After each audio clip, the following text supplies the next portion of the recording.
Welcome back, everybody. This is Retro Replay with a retro review of Super Dodgeball for the Nintendo Entertainment System. Super Dodgeball was produced by Technos Japan and released for the Famicom in Japan in July of 1988. It was later released in North America in June of 1989 and actually never had a European release. There are a few different game modes in Super Dodgeball. We're going to be focusing on the World Cup Play single-player mode, but there's also a two-player versus mode and a free-for-all beanball mode. There are also 3 difficulties of easy, normal, and hard, but for this review, we'll just be playing in the normal difficulty.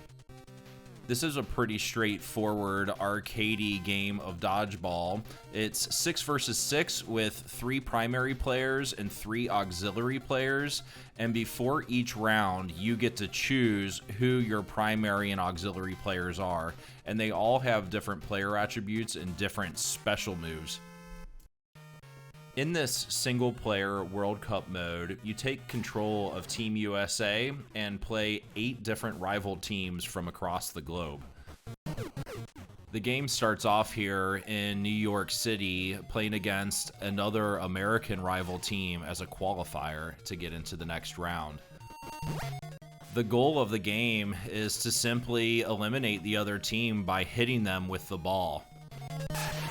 Each player in the match has a health bar that you can see at the top of the screen, and every time you hit them, a certain amount of that health bar is knocked off. The controls are pretty simple. On offense, you have a dash move that you have to use to sprint towards the line, and you need to do this to be able to do your special moves, like I just showed there. To do the sprint, it's just a double tap forward. You can also jump while you're sprinting forward, so you can double tap forward, press the A and B buttons together, which will cause you to jump, and then you can press the B button to throw the ball. There's also a pass button, which is the A button to pass the ball around to your other players on the court. All the players have different moves, so sometimes you want to focus on one of your primary players that you like that has a special move that you like, so you can simply just press the A button and pass the ball to the other players. To do the special moves, all you need to do is sprint and tap the B button as fast as you can, and they will throw the special move. On defense, all you really have to do is press the B button to try to catch the opponent's throws at you, and then you can also press the A button to dodge, which I don't really do very often.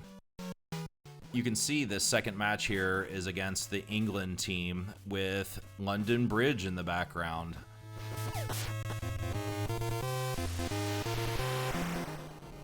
The third match here is against the Indian team, which this is probably the most difficult match in the game to start off with.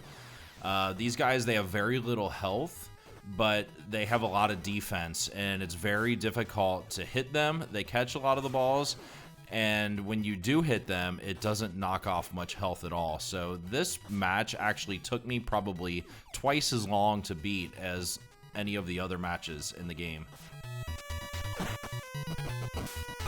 This Indian team also seems to be much better at executing their special moves. They get me several times in this match, and for whatever reason, I'm playing this with an Xbox controller on a Mr. FPGA, and I was struggling to execute my special moves sometimes.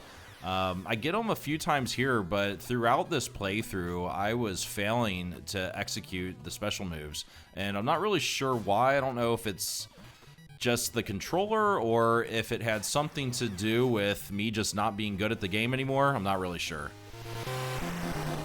The next match here is against Iceland, and we are playing on the ice, which it actually does cause you to slip around a lot more. So the different surfaces and the different regions that we play in do have an effect on the gameplay.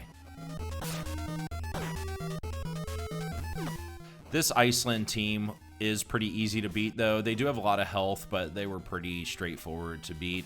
And really, in this normal difficulty, this game is not hard. Like I said, the Indian team is probably the most difficult in the entire playthrough, but in general, it's pretty easy to beat all of these teams until the very end of the game, which I will show.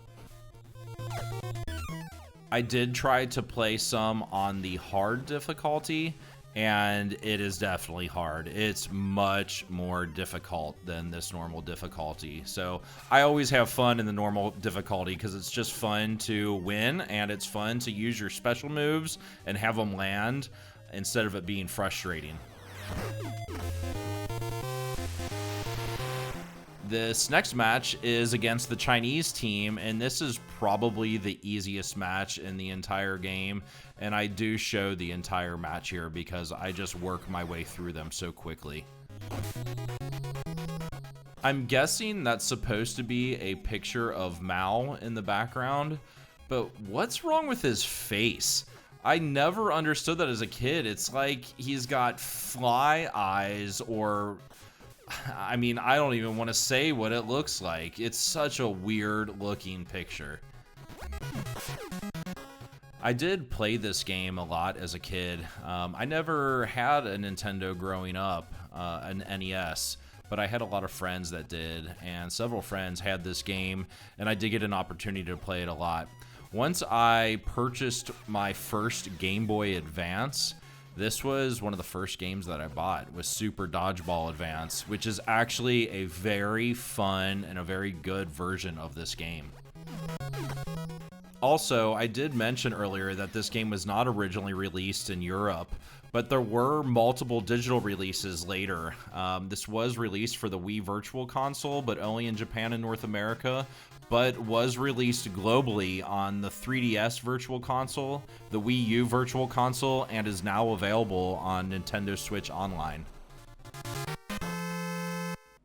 For this next match here, we are in Africa playing against the Kenyan team. And again, this team is not that difficult. I'm able to work my way through them pretty quickly. But one thing I do want to say here, you see me using the character Sam a lot. He's always been my favorite character in this game. He's got that super football throw that he can throw from just a regular run or from a running jump. And both of them are very effective. The one that he throws just from a ground run can actually hit multiple opponents in one throw, so it can be very effective in taking the other team out quickly. Where typically the special throws will only hit one opponent at once. You can also see here that on this African court, we're playing in the mud, and it can be very difficult to get your traction in trying to run.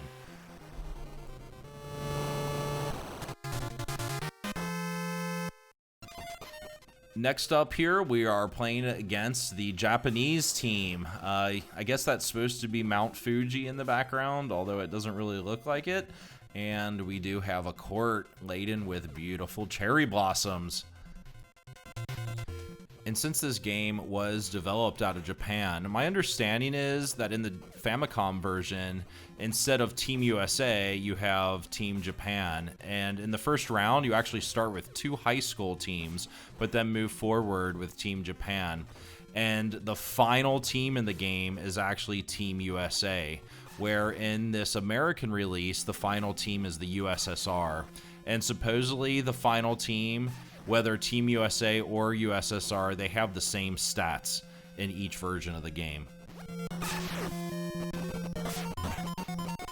And in this version of the game, Team Japan is the second to last match. So after this, we are about to face off against the USSR, the final team in the game.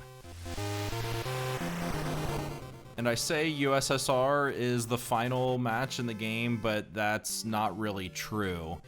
Which I'll show here. If you survive this match with all 3 of your team members, there's actually a secret match after this one, which is extremely difficult, and I'll show that here in just a moment.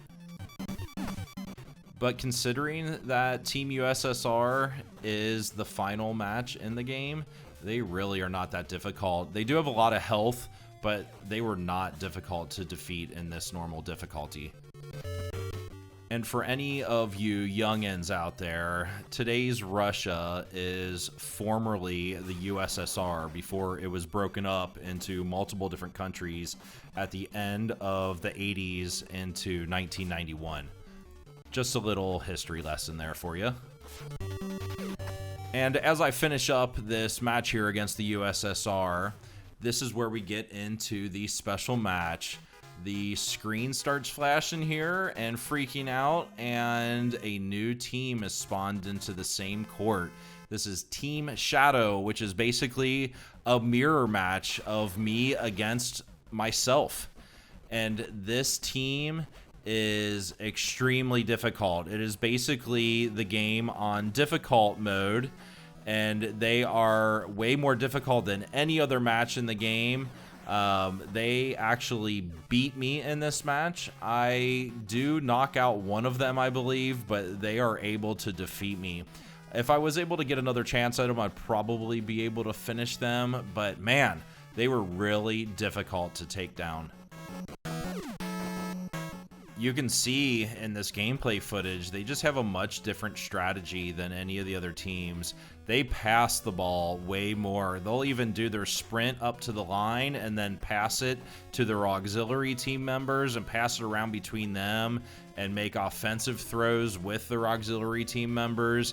It's just very different strategy from any other match in the game.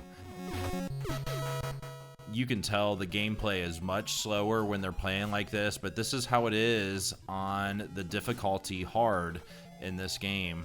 So once you step it up a difficulty to that next level up, the game just takes on a totally different gameplay style and just slows down and becomes a much more difficult style game. Of course, it's the hard difficulty. But I'm going to go ahead and wrap up this retro review of Super Dodgeball for the Nintendo Entertainment System. I love this game. I've always loved it. As a kid, I really enjoyed trying to find the special moves for all the different characters and figure out which character I like the most. And again, this game's available now on the Nintendo Switch Online service for modern players to try out and enjoy. But yeah, that's it for this review. Thank you all for watching. I hope you enjoyed the video, and if you did, please leave a like and consider subscribing to the channel. Thanks again.